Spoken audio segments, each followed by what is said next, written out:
सहनाववतु सहनौ भुनक्तु सह वीर्यै ॐ सहनाववतु सहनौ भुनक्तु सह वीर्यं करवावहै तेजस्विनावधीतमस्तु मा विद्विषावहै। ॐ शान्ति शान्ति शान्तिः। गुरुर्ब्रह्मा गुरुर्विष्णु गुरुर्देवो महेश्वरः गुरुरेव परं ब्रह्म तस्मै श्री गुरवे नमः।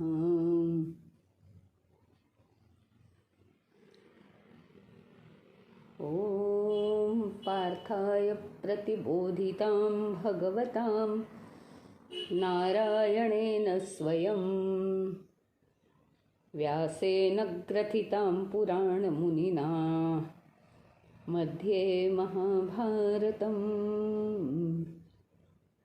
अद्वैतामृतवर्षिणीं भगवतीम् अष्टादशाध्यायिनीम् अम्ब त्वामनुसन्दधामि भगवद्गीते भवद्वेषिणीम्। नमोऽस्तु ते व्यासविशालबुद्धे फुल्लारविन्दायतपत्रनेत्र येन त्वया भारततैलपूर्णः प्रज्वालितो ज्ञानमयः प्रदीपः प्रपन्नपारिजाताय स्तोत्रवेत्रैकपाणये ज्ञानमुद्राय कृष्णाय गीतामृतदुहे नमः। सर्वोपनिषदो गावो दोग्धा गोपालनन्दनः पार्थो वत्ससुधीर्भोक्ता दुग्धं गीतामृतं महत्। वसुदेवसुतं देवं कंसचाणूरमर्दनं देवकी परमानन्दं कृष्णं वन्दे जगद्गुरुं कृष्णं वन्दे जगद्गुरुं।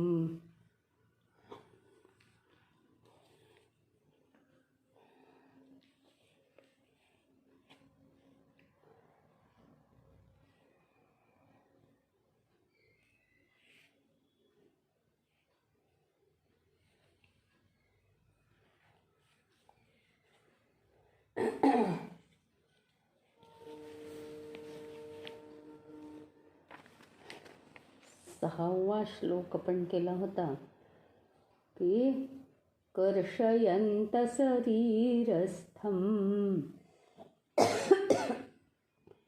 कर्षयन्त शरीरस्थं भूतग्राममचेतसः मां चैवान्तः शरीरस्थं तान् विद्यासुरनिश्चयान्।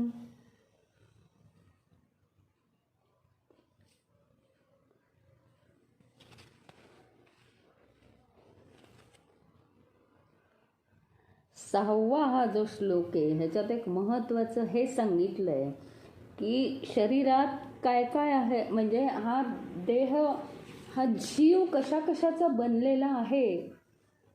तर शरीर आणि मन बुद्धी ही सूक्ष्म इंद्रिय, बाकीची ज्ञानेंद्रिय कर्मेंद्रिय, अशा सगळ्यांचा हा देह बनलेला आहे, हा जीव बनलेला आहे. पण त्यात एक महत्त्वाची गोष्ट कोणची, तर एक तर सगळा पंचमहाभूतात्मक खेळ आहे शरीराचा, आणि दुसरं म्हणजे चैतन्याचा अंश. अशा दोन गोष्टींनी हा जर जीव बनलेला आहे हे या बुद्धिमान विवेकी लोकांनी जाणून घ्यावे. आणि ज्यांना हे समजत नाही ते अविवेकी लोक आहेत, असुरी प्रवृत्तीचे ते आहेत, असं हे अर्जुना तू सगळं समजवून घे. म्हणजे असं लेकी बोले सुने लागे, असं वागणारी मुलं वाईट असतात आणि जे असे चांगले गुण असतात त्यांना लोक चांगलं म्हणतात बरं का अर्जुना, असं म्हणतात ना. तसं त्यांनी ते भगवंताला, अर्जुनाला सांगितलं भगवंताने. काय आहे, थोडासा टोला अर्जुनाला सुद्धा हाणलेलाच आहे की तो खूप एकदम एक्साईट होतो प्रत्येक ह्याच्यामध्ये, प्रत्येक प्रसंगामध्ये. त्याच्यामुळे जास्त उत्साहाने त्याला असं दुरूनच सांगितलेलं आहे या श्लोकामध्ये की आता हे जे पंचमहाभूतात्मक शरीर आहे, पंचमहाभूतांचं परिणाम आहेच, त्याला ते सगळे 3 गुण लागू झाले आणि 3 गुण प्लस सगळे विकार आहेत त्याला मन असल्यामुळे. इंद्रिय आहेत, इंद्रियांवर ताबा नाही आहे आपला, आणि मोह आहे सगळा. त्याच्यामुळे होतं काय, मनुष्य आपली कर्तव्य कर्म करतो, नाही असं नाही आहे, पण तो जेव्हा कर्तव्य कर्म करतो त्यावेळी तो एकच फक्त वाईट करतोय. एक तर अहंकेंद्रित विचार, म्हणजे मी केलं असं सहज झालं आणि होऊन गेलं. काय करायचं, मी केलं. प्रत्येकच जण इथं जन्माला आलेला कामच करायसाठी आलाय ना, तर प्रत्येकच जण काम करतो ना, आपणही करायचंय.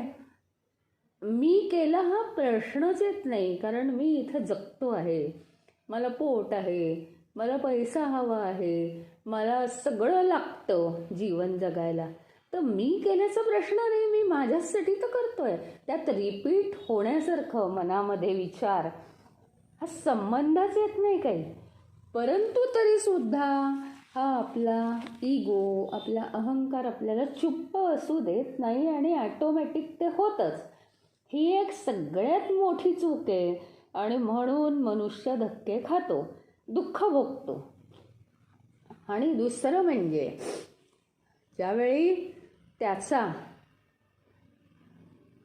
मीपणाचा विचार करता करता, मी मोठा दुसरा लहान, मला कॉम्पीट करायचं आहे, नंतर मी शहाणा दुसरा मूर्ख, आणि तो असा तो तसा, दुसऱ्यातले दुर्गुण, असं करता करता तो खालच्या पद्धतीने, खालच्या लेव्हलनी, लोअर लेव्हलनी विचार करतो आणि शेवटी चोरी, खोटं बोलणं, फसवणं, लबाड्या करणं या मार्गांनी तो जेव्हा वागू लागतो तेव्हा तामसिक गुण होतात आणि त्यामुळे तो 2 पावलं 2 स्टेप्स आयुष्याच्या खाली उतरतो. मनुष्य हा विकास करण्यासाठी या विश्वामध्ये अपेक्षित आहे. आपली ग्रेड त्यांनी कशाची, आपल्या आरोग्याची. हे आरोग्य कशाचं, देह, इंद्रिय, मन, बुद्धी, चित्त, अहंकार, या सगळ्यांचं आरोग्य उत्तम झालं पाहिजे. अहंकाराचं आरोग्य उत्तम कशामुळे होणार आहे, तर अहंकार हळूहळू नष्ट झाला की उत्तम आरोग्य म्हणायचं. एकदम त्याचं अहंकाराचं वजन 0 झालं पाहिजे, तेव्हा उत्तम आरोग्य म्हणायचं. अशी सगळी डिग्री आपल्याला वाढवायची आहे, हे अपेक्षित आहे. परंतु मनुष्य त्याला ज्ञान नसल्यामुळे तो खालच्या पातळीला उतरतो. आणि काय होतं माहिती का, यज्ञ दान तप असं दिलेलं आहे इथे. मग होतं काय? खरं तर तो सात्विक असू दे, राजसिक असू दे किंवा तामसिक असू दे, त्याच्या हातून हे सगळं होतं. यज्ञ तपदान होतं, पण ते खालच्या दर्जाचं असतं. मी तर नेहमी उदाहरण देते, रावणाने सुद्धा तप केलंच ना. अनेक राक्षसांनी अनेक देवांना प्रसन्न करून इंद्राचं आसन डळमळीत करण्याचा प्रयत्न केलेला आहे. अनेक ऋषींनी सिद्धी मिळवून हा प्रयत्न केलेला आहे. त्याला फारसं यश येत नाही. त्याच्यावर मारक शक्ती आहेतच. भगवंताने निर्माण केलं तर तो सगळी ही व्यवस्था करणारच आहे. त्यामुळे कधीही खालच्या दर्जाला रिझल्ट्स येत नाहीत. आणि म्हणून पाणी हे उताराकडे वाहतं. तसं आपलं जीवन उताराकडे वाहू द्यायचं नाही आहे, अधोगतीला जाऊ द्यायचं नाही आहे, तर ते वर गेलं पाहिजे. वर पाणी चढवायला त्रास होतो की नाही, तसं आपलं जीवन विकसित करायला त्रास होणारच आहे. हे गृहीत धरून सात्विक गुण अंगात आणून अनेक गोष्टी दिल्या आहेत. यज्ञदान तप करून हे सगळं योग्य रीतीने करून मग तो काय करतो? तामसिक मनुष्य दान कसं करतो माहिती का? तुला मी 10 लाख रुपये देईन, अमक्या माणसाचा नाश करायचा असतो, असं दान तो करतो. हे दान योग्य आहे का? काय केलं त्यांनी? दुसऱ्याही माणसाचं आयुष्य बिघडवलं वाईट मार्गाने. म्हणजे एखाद्या मानवाचा नाश करण्यासाठी त्यांनी पैसे घेतलेले आहेत, यांनी त्याला देऊ केलेले आहेत. दोघांची पापं केवढी आहेत? याला म्हणतात तामसिक गुण अंगी बाळगणं. आणि जर एक गुण असेल, माझा जर या जन्मात एक राग कंट्रोल होत नसेल, तर 10व्या जन्मात हीच वेळ येते. इतका लयाला तो जाऊ शकतो.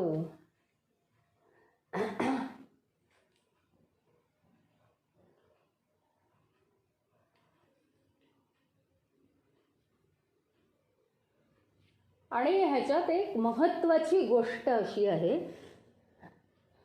हे सांगण्याचा उद्देश, श्लोकाचा अर्थ पुन्हा एकदा आठवूया आपण, की हा जो जीव आहे जन्माला आलेला देहात्मक जीव, तर हा कशा कशाचा बनलेला आहे? तर देह म्हणजे त्याच्यात सगळं आलं, आणि चैतन्याचा अंश म्हणजे चैतन्य. अंश बिंश म्हणण्यापेक्षा चैतन्य म्हणू. देह आणि चैतन्य या 2 गोष्टी मिळून हा जीव बनलेला आहे.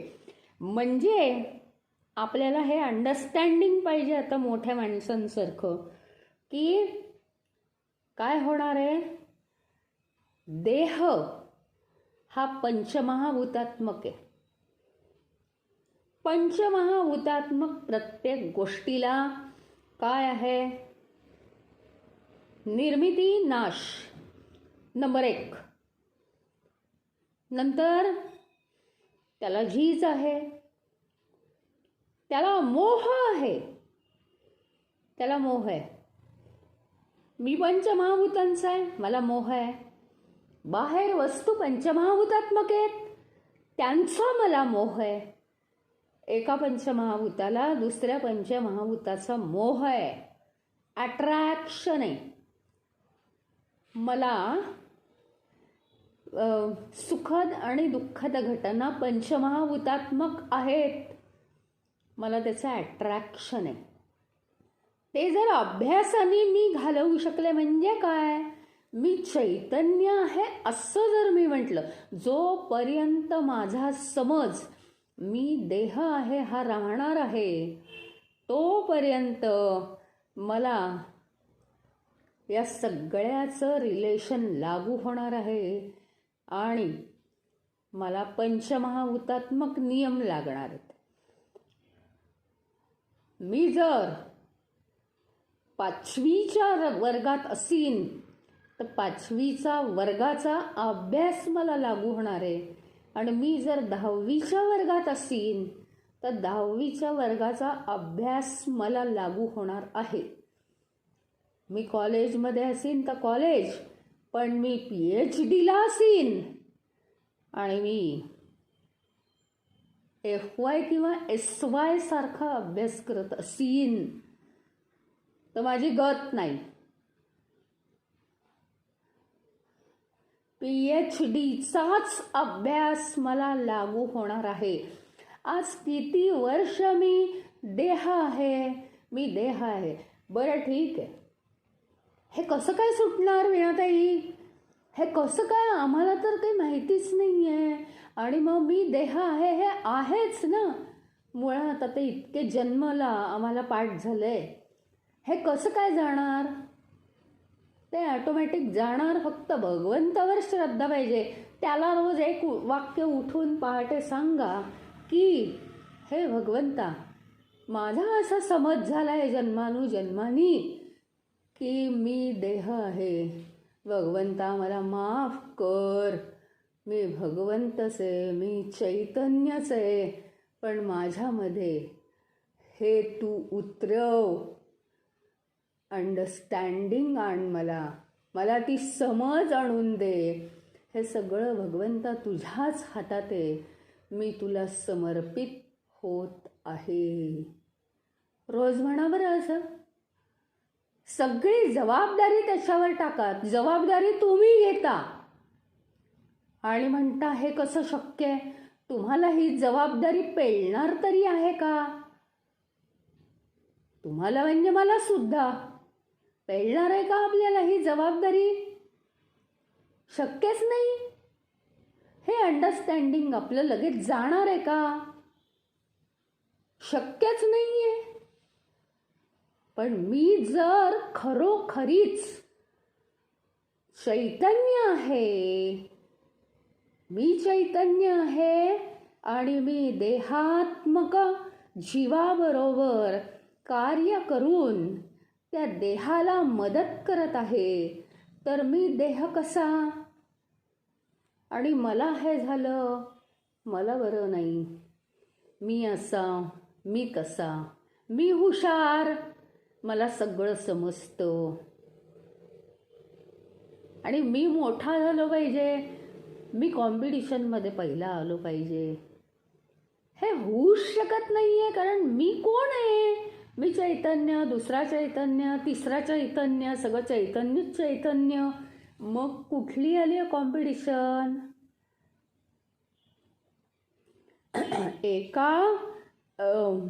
एका निळ्या रंगापेक्षा जर काळी शेड घातली तरच रंग डार्क निळा होईल.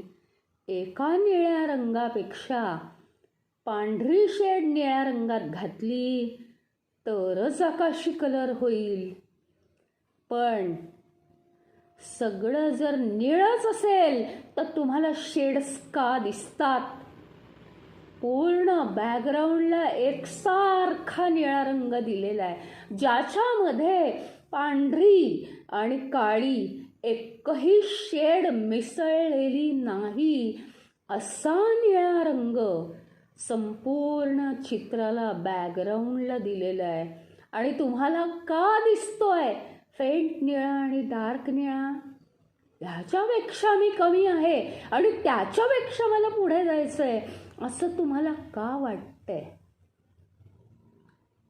सगळं चैतन्यच आहे ना, संपूर्ण चैतन्यच आहे, दुसरं काहीही नाही.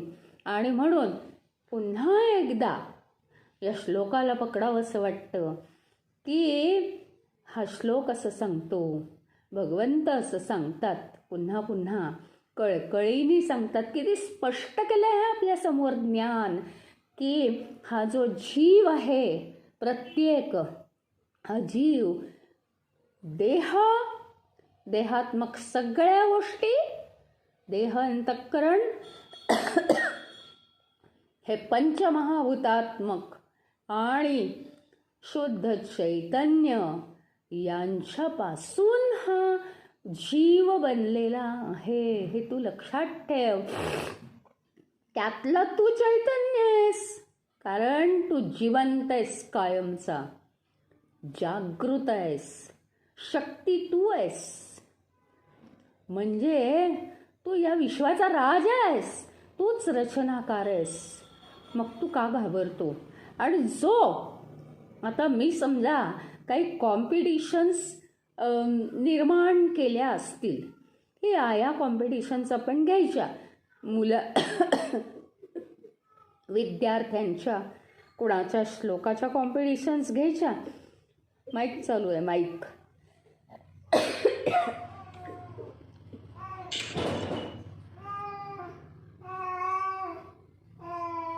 कुणाच्या श्लोकांच्या कॉम्पिटिशन घ्यायच्या, कुणाच्या गाण्याच्या कॉम्पिटिशन घ्यायच्या, कुणाच्या आणखीन कॉम्पिटिशन. असं जर कमी ठरवलं आणि मी कॉम्पिटिशन घ्यायला सुरुवात केली, तर मी म्हणेन का या मुलांपेक्षा आता मी पहिली आली पाहिजे आणि मला हे सर्टिफिकेट मिळालं पाहिजे पहिल्या नंबरचं, मला आता पुरस्कार मिळणार, माझा सत्कार होणार.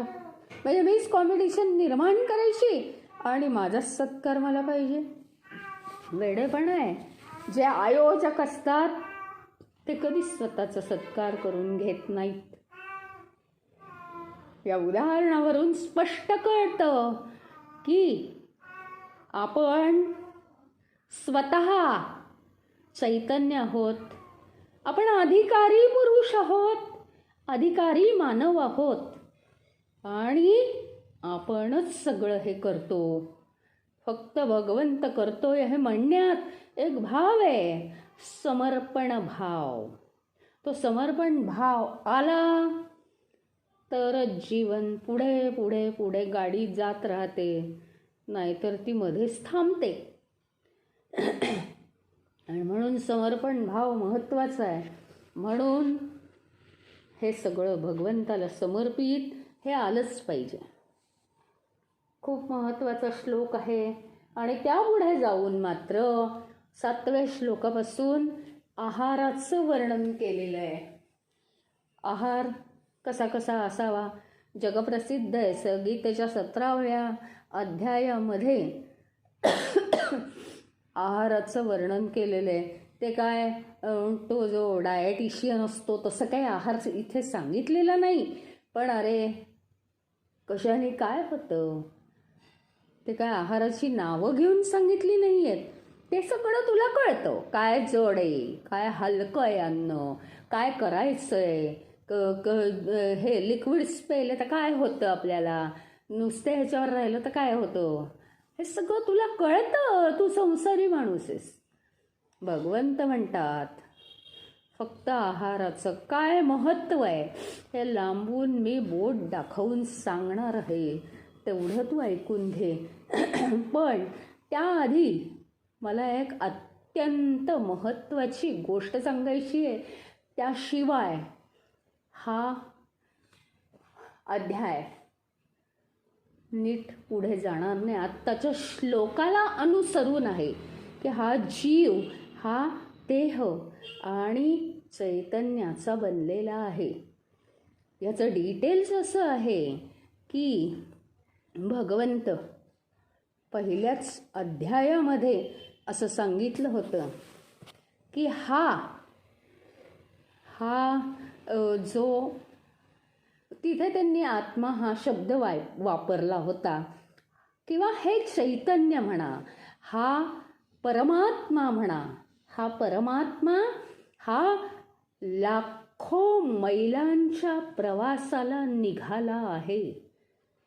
आणि तो असा प्रवासाला मजल दरमजल करत करत तो अनेक जीव, अनेक देह धारण करतो.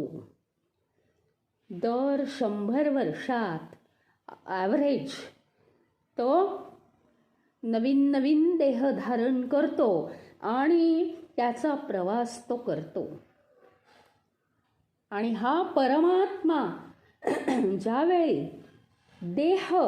देहाची शक्ती कमी होते त्यावेळी तो परमात्मा त्या देहाला तिथे सोडतो आणि नवीन देह धारण करतो. आणि असं लाखो वर्ष, करोडो वर्ष हे असंच चालू आहे. हा परमात्म्याचा प्रवास आहे, तुमचा आमचा नाहीये. त्यामुळे आम्हाला परमेश्वराने धारण केलेलं आहे. आम्ही काहीही करू शकत नाही ईश्वराच्या कृपेशिवाय. पहिली गोष्ट. दुसरं म्हणजे हा जीव जो आहे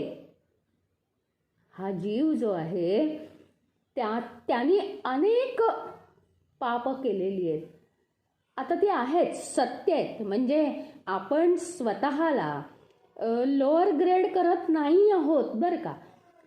ज्या अर्थी इथे जन्म झाला, इथे तुम्हाला जो दिसतो आहे त्याचं पाप असल्यामुळे किंवा दुसऱ्या भाषेत सांगितलं, चांगल्या भाषेत सांगितलं, त्याच्या वासना असल्यामुळे, वासना नाहीशा करण्यासाठी त्याला इथे पाठवलेलं आहे. वासना नाहीशा कशाने होतात? हे ज्ञान घेऊन तसं वागणं यांनी वासना नाहीशा होतात. कंट्रोल केला जातो किंवा आणखीन काही समर्पण केलं जातं. आता हे सगळं ज्ञान आपण ॲप्लाय करणं म्हणजे वासना नाहीशा करणं. आता काय केलंय?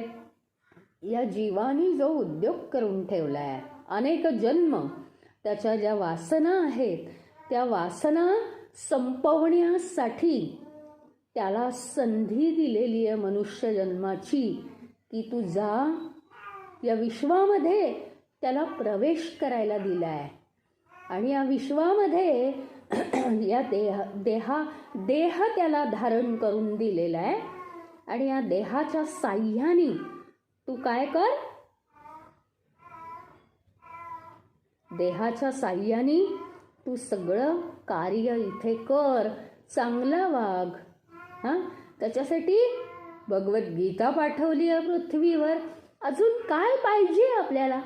काय पाहिजे? हे सगळं दिलेलं आहे आपल्याला आणि त्याप्रमाणे आपल्याला वागायचंय. अत्यंत मोठे उपकार आहेत परमेश्वराचे. वासना नष्ट करण्यासाठी हा देह सिलेक्ट केला आहे. त्याने आपल्याला संधी दिली आहे फार मोठी. हे सगळं सोडून आपण काय करतो आहोत ही थोडीशी आपण जागृती केली पाहिजे. आणि हे करत असताना आपण मोह करायचा आहे का? आपल्या जर वासना नष्ट करण्यासाठी त्यांनी आपल्याला इथे पाठवलेलं आहे, तर त्या वासना नष्ट करण्यासाठी अभ्यास करायचा आहे. कर्तव्य कर्म पार पाडायची आहेत. आपल्या हातून चुका होऊ द्यायच्या नाही. प्रत्येक जीवाबद्दल करुणा पाहिजे, मनात दया पाहिजे आपल्या. आणि यज्ञ तपदान सांगितलेले आहेत, आपण ते सगळं करतो आहोत का? सात्विक गुण अंगी आणायचे आहेत. हे सगळं अभ्यासून आपण केलं पाहिजे. फार मोठी कृपा, फार मोठे उपकार परमेश्वराने केलेत की आपल्याला आपल्या वासना नष्ट करण्यासाठी, आपली पापं धुवून काढण्यासाठी त्याने आपलं सिलेक्शन केलंय. या पृथ्वी तलावर पाठवण्यासाठी, या विश्वामध्ये आपल्याला त्यांनी पदार्पण करू दिलेलं आहे. ज्या दिवशी आपला या विश्वात प्रवेश झाला तो दिवस अत्यंत महत्त्वाचा आहे आपल्या दृष्टीने, अत्यंत महत्त्वाचा. कारण आपला उद्धार, आपला विकास व्हायला त्या दिवशी सुरुवात होते. सुरुवात होते. आधीचे काही दिवस आपण घडतो हे सगळं करायला, आणि नंतरचे काही दिवस आपण घडलेले आपण ॲप्लिकेशन्स करतो. इतकी मोठी जबाबदारी आपली. भगवंताला रोज रोज रोज धन्यवाद द्या की अरे इतके जीव असताना तू माझं सिलेक्शन केलंस, मला या विश्वामध्ये पाठवलंस, मी माझं पूर्णपणे विकसन करीन, पूर्णपणे मी माझं विकसन करीन. आणि फार मोठी तुझी माझ्यावर कृपा आहे. धन्यवाद, कोटी कोटी धन्यवाद परमेश्वरा. त्या दिवसाचं फार महत्त्व आहे की ज्या दिवशी त्यांनी आपल्याला पाठवलं. त्या मातेचं फार महत्त्व आहे, माता पित्यांचं फार महत्त्व आहे की जे आपल्यासाठी कारणीभूत झालेत.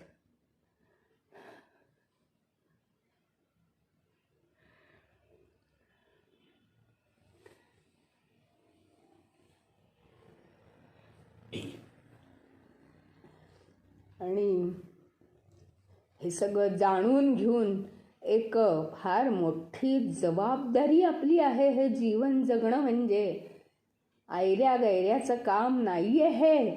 मला काहीतरी हे दिलेलं आहे, घर दिलेलं आहे, आता मी माझा राजा, मी काय वाटेल तर करीन, असं नाही आहे जीवन.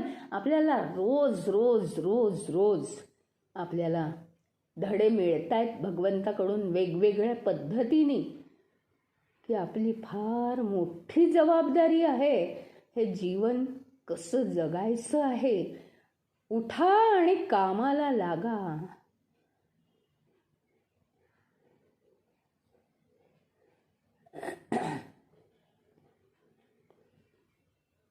उत्तिष्ठत जाग्रत प्राप्तवरान निबोधत. उठा, जागे व्हा, कामाला लागा. जो वर प्राप्त केलेला आहे तुम्हीच सुप्त ह्याच्यामध्ये सांगितलं त्याला की अरे परमेश्वरा, मला माझ्या वासना घालवू देत, मला देह दे बाबा, मला देह दे. आणि त्याच्यामुळे त्यांनी देह दिलाय तुम्हाला. प्राप्त वरान निबोधत. तुम्हाला जो वर प्राप्त झाला आहे देह मिळाल्याचा, चैतन्यासह देह, निबोधत, त्याचा बोध करून घ्या, विशेषत्वानी बोध करून घ्या, समजवून घ्या. जीवन म्हणजे काय मिळालेली चीज आहे. आणि मग कोणत्याही इतर गोष्टीत, इतर फालतू गोष्टीत आपलं लक्षच राहणार नाही.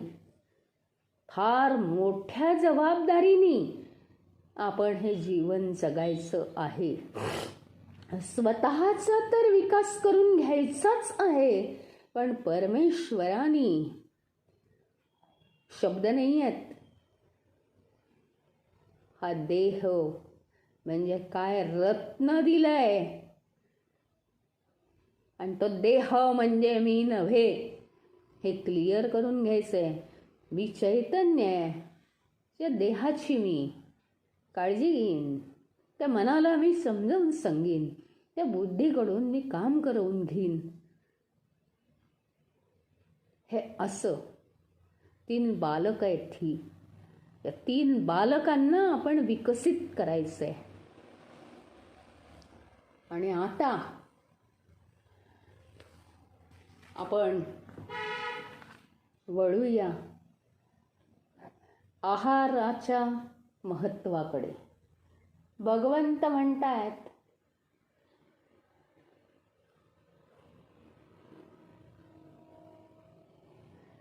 काय आहे, आपण उपासना खूप करतो, यज्ञतपदान करतात बरेच जण, पण ज्ञान नसल्यामुळे ते वाया जातं.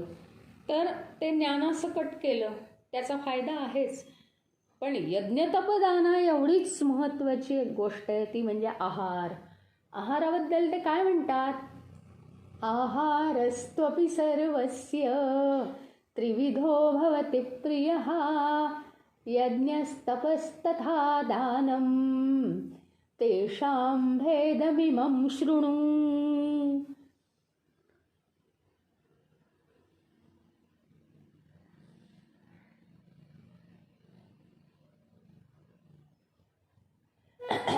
काय आहे माहिती का? यज्ञ तप दान हे आधीच्या श्लोकात सांगितलेले आहेत. आता तुम्हाला त्यांची माहिती झालेली आहे. तर तो यज्ञ तप आणि दान यांच्या पट्टीतला आहार असतो प्रत्येकाचा. म्हणजे माझा जसा यज्ञ आहे, यज्ञ याचा अर्थ काय? माझी जी भूमिका आहे माझ्या घरात, माझ्या घरात, माझ्या ऑफिसात, माझ्या कर्मकांडामध्ये माझी जी भूमिका आहे माझ्या जीवनामध्ये, मी सकाळी उठल्यापासून रात्री झोपेपर्यंत काय काय कर्म करते, शारीरिक, मानसिक, बौद्धिक सगळी कर्म, त्याप्रमाणे माझा आहार आहे. एक ढोबळमानाने आपल्याला माहिती आहे, जर कष्ट जास्त असतील तर आहार जास्त असतो. त्याप्रमाणे आपल्याला माहिती आहे. इव्हन आपण ज्या दिवशी कष्ट जास्त करतो त्या दिवशी जरा सारखी भूक लागते, खाऊन घेतो, असं करतो तसं करतो. किंवा आपला समज असा पण असतो की आत्ता जरा पोटभर खाऊन घेऊ म्हणजे मग कामाला जरा जोर येईल वगैरे वगैरे, जे काय असेल ते. ढोबळमानाने काय, काम जास्त असेल तर आहार जास्त असतो, काम कमी असेल तर आहार कमी, काम कमी कष्टाचं असेल तर आहार त्याच्याहून कमी, काम टेबल वर्क असेल तर आहार अगदी हलका, कारण झोप येते. म्हणजे हे सगळं झालं, हे आपल्याला माहिती आहे कॉमनपणाने. आता हे झालं यज्ञाबद्दल, कारण कर्तव्य कर्म म्हणजे यज्ञ. तप, तप म्हणजे त्याच्यासाठी लागणारे प्रयत्न. कुणाला आपल्या ह्याच्यात कर्तव्य कर्म जास्त कठीण असेल, हार्डवर्क जास्त असेल, त्याच्यासाठी कष्टही जास्त असतात. कुणाचं गावोगावी फिरून काम असतं, कुणाचं बसल्या जागी काम असतं, कुणाचं IT चं काम असतं, कुणाचं शिकवण्याचं काम असायचं, जे काय असेल. तप आणि दान, तर हे सगळं आपल्याला माहिती आहे. तर ह्याच्यावरती आपला आहार अवलंबून असतो. काय काय आपण देतो. दान ह्याचा अर्थ नुसते पैसे नाही, तर आपण काय काय देतो समाजाला. समाजाला आपण काय काय देतो. कोणाची फॅक्टरी असेल तर ते काय करतात, खिडक्यांच्या जाळ्या देतात, दरवाजे देतात, आणखीन काही. मी आपलं हे एक उदाहरण दिलं तुम्हाला. नाहीतर वह्यांचं फॅक्टरी असते कागदांची, ते वह्या देतात समाजाला. असं म्हणजे देतात म्हणजे काय करतात, तर त्यांचं ते धंदा करतात आणि कुठेतरी कोणाला तरी काय करतात, डिस्काउंट देतात, हे करतात ते करतात, असं अशा पद्धतीने दान करतात. या सगळ्याच्या पद्धतीत आहार असतो असं भगवंताचं म्हणणे आहे. आता या श्लोकात त्यांनी याच्या आहाराची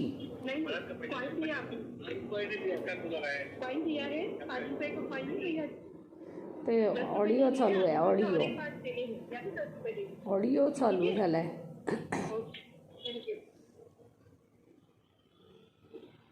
ऑडिओ चालू आहे का?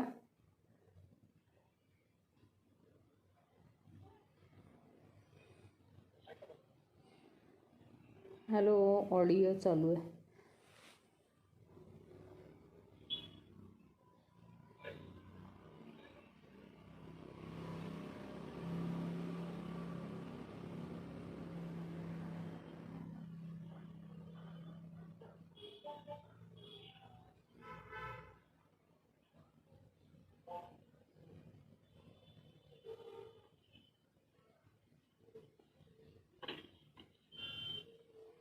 ऑडिओ चालू आहे.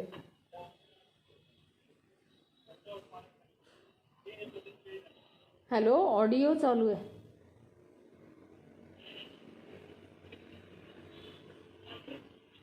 पल्लवी, ऑडिओ चालू आहे तुझा, बंद कर.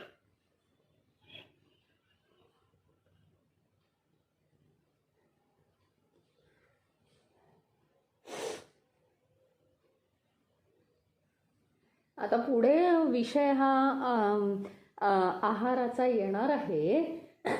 तर आहाराचा विषयाबद्दल त्यांनी इथे ढोबळमानाने चर्चा केलेली आहे. मागच्या विषयाला धरून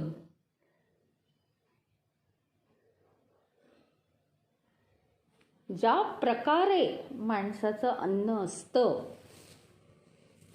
त्या प्रकारे त्याचा स्वभाव असतो. ज्या प्रकारे म्हणजे अन्नाचा प्रकार सुद्धा आणि अन्न कमी जास्त खाणं सुद्धा.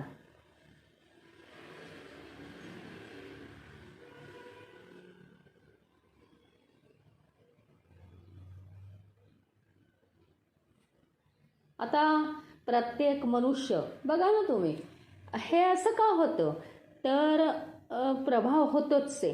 एक पंचमहाभूत दुसऱ्या पंचमहाभूतांवर प्रभाव टाकतच आहे. माणसाचा दोष नाही आहे की कॉम्पिटिशन चालू आहे वगैरे. पंचमहाभूतांचा हा गुणधर्म आहे आणि त्रिगुणात्मक आहे ना हे सगळं. त्याच्यामुळे कमी जास्त कमी जास्त कमी जास्त गुण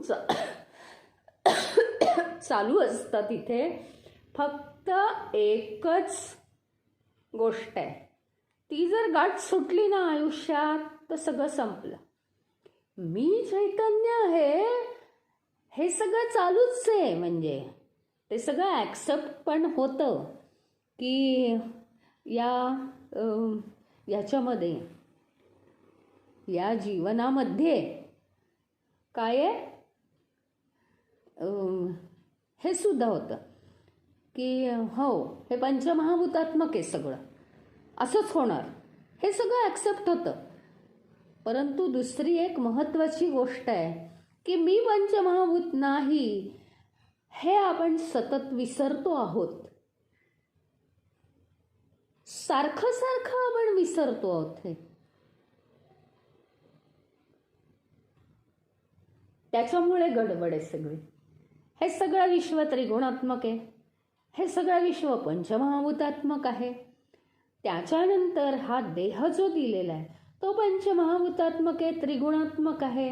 त्याच्यात 3 गुण चालू असतात सारखे मनामध्ये, वेगवेगळे विचार. त्याच्यानंतर जो आहार घेतोय तो पण पंचमहाभूतात्मक आणि त्रिगुणात्मक आहे. मग जर आपल्याला सात्विक गुण आणायचं असेल तर आपण सात्विक अन्न खाल्लं पाहिजे का नाही हे तुम्ही ठरवा.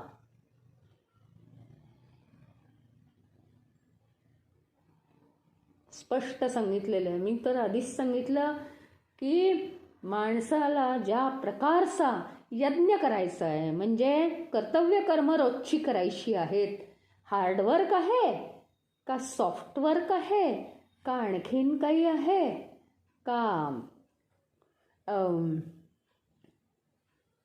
म्हणजे रोजचं घरचंच काम करणारा मनुष्य आहे, ह्या सगळ्यावर त्याचा आहार अवलंबून असतो. हालचालीवर आहार अवलंबून आहे. म्हणजे शारीरिक कष्टावर, मानसिक कष्टावर आणि बौद्धिक कष्टावर सुद्धा आहार अवलंबून असतो. जर त्याला बौद्धिक कष्ट करायचे असतील तर ते सूक्ष्मत्वाकडे जातं, आणि जर सूक्ष्मत्वाकडे जायचं असेल तर त्याला आहार कमी घ्यावा लागतो. ही आहे सगळी सायकोलॉजी. त्याच्या रोजच्या यज्ञानुसार, यज्ञ कर्मानुसार त्याचा आहार असतो.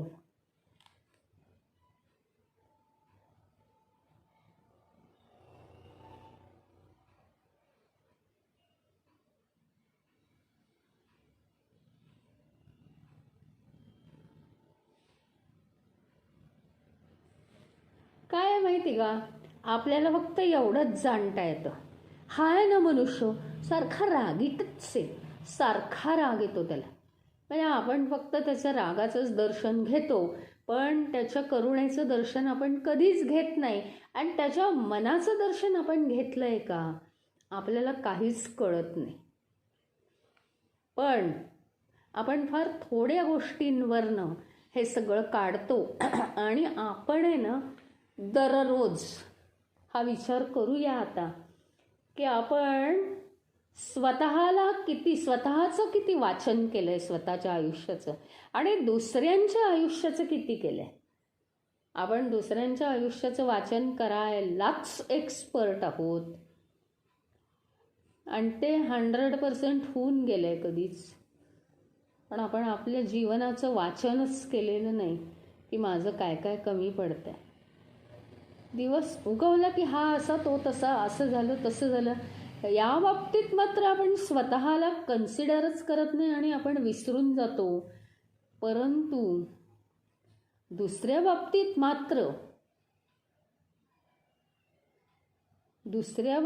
मात्र आपण स्वतःबद्दल विचार करताना आपण कधी असा विचारच करत नाही सिरियसली की अरे माझं असं आहे. दुसऱ्याचा विचार आपण सिरियसली करतो आणि स्वतःचा विचार सिरियसली करतच नाही.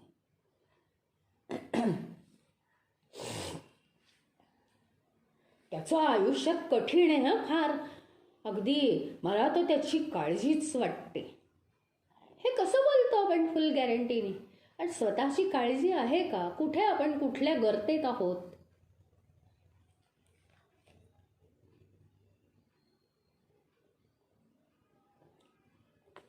इथे त्यांनी आहाराची इंट्रोडक्शन दिली आहे.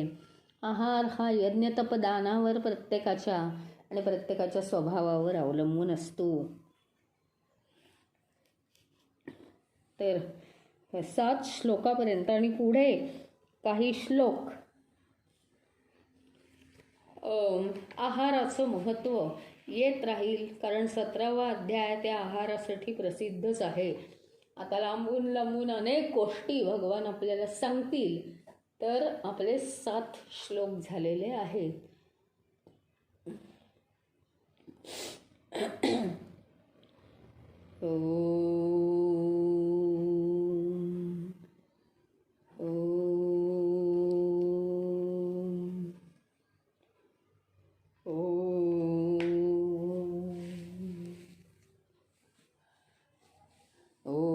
पूर्णमदः पूर्णमिदं पूर्णात् पूर्णमुदच्यते पूर्णस्य पूर्णमादाय पूर्णमेवावशिष्यते. ओम शांति शांति शांति. हरि ओम. श्री गुरुभ्यो नमः. हरि ओम.